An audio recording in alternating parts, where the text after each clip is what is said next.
Assalamu alaikum wa rahmatullahi wa barakatuh. Salatu wa salam ala Rasulullah. Alhamdulillah Rabbil Alamin. Comme on le disait quand on est arrivé, on attendait notre imam Ratib et imam Konaté. Et moi je suis Abdul Karim et Cheikh Bachir qui a décidé aussi de venir avec moi. Cheikh, avant que tu arrives, on a essayé d'animer la galerie avec nos sœurs, parler de certains hadiths, parler de l'importance du Hajj, parler aussi de l'importance, pas seulement du Hajj, mais de faire le Hajj dans la jeunesse, parce que, comment dire, ce que ça peut apporter aussi à la communauté en tant que jeune, comme motivation pour les autres jeunes, les jeunes dames et les jeunes hommes, tout ça. Donc on a parlé de tout ça. Et aussi remercier, on n'a pas seulement fait des prières, on attendait que vous soyez là pour qu'on puisse faire des prières ensemble. Encore, on va revenir là-dessus. Alhamdulillah Rabbil Alamin. Nos sœurs sont allées, elles sont revenues. Et qu'Allah accepte votre Hajj, que votre Hajj soit un Hajj Mabrouk, et que toutes les actions que vous avez posées là-bas, ya Allah, que ces actions-là soient acceptées par Allah subhanahu wa ta'ala. Le Hajj, c'est l'une des choses les plus difficiles qui soit.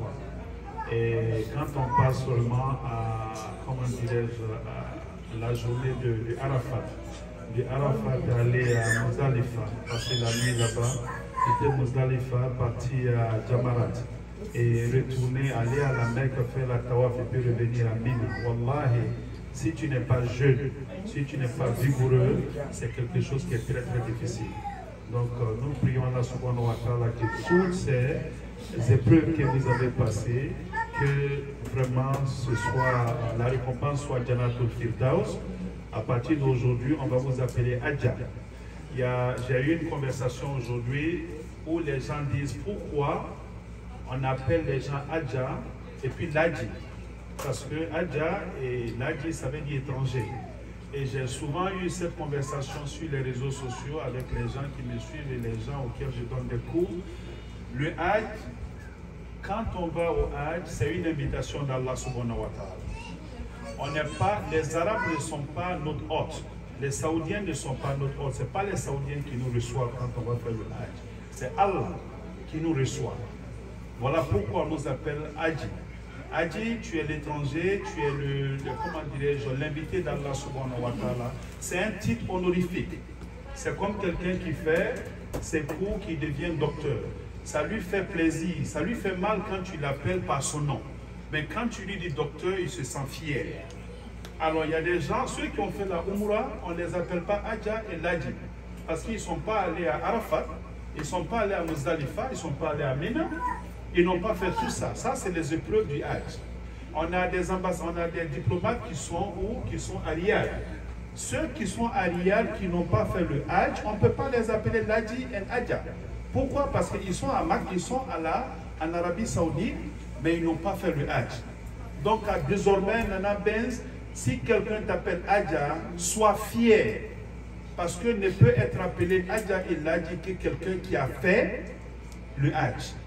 C'est un travail que tu as fait et c'est un diplôme que tu as eu, tu es honoré et à partir de maintenant, si quelqu'un t'appelle Adja, sois-en fier. Il ne faut pas dire non, il ne faut pas m'appeler Adja parce que je ne suis pas une étrangère dans mon village. Non, si tu n'avais pas fait le Hajj, on ne t'aurait pas appelé. Donc soyez fiers de ça. Quand on était enfant, nos parents, quand quelqu'un va à la Mecque et puis revient, quand tu... Ok, Adja Nana Benz et puis Adja Samira. Comme on le dit, soyez fiers. Be proud. When somebody calls you Adja, be proud. Back home, quand on était enfant, quand nos parents quittaient à la Mecque pour venir, si tu vois un vieux qui a fait le Hajj, au lieu de l'appeler Ladji Konaté,